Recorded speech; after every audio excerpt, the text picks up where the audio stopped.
ছেলেরা যে বৈষম্যহীন বাংলাদেশ দেখার জন্য পুলিশ সামনে বুক পেতে দিয়েছিল, সেই বৈষম্যহীন বাংলাদেশ আমরা দেখতে চাই। বন্ধুগণ, এ পেশায় বক্তব্য রাখতেন তালাশি বাহাদুরাবাদ টানেল বাস্তবায়ন কমিটি আপনি এই যে 2 নম্বর গেটে কেন শুরু করে এক নম্বর টানেল বাস্তবায়ন কমিটির নতুন সদস্য আগে আসেন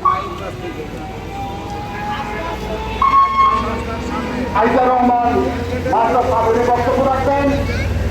আপনাকে বক্তব্য রাখার জন্য বিশেষভাবে অনুরোধ জানাচ্ছি।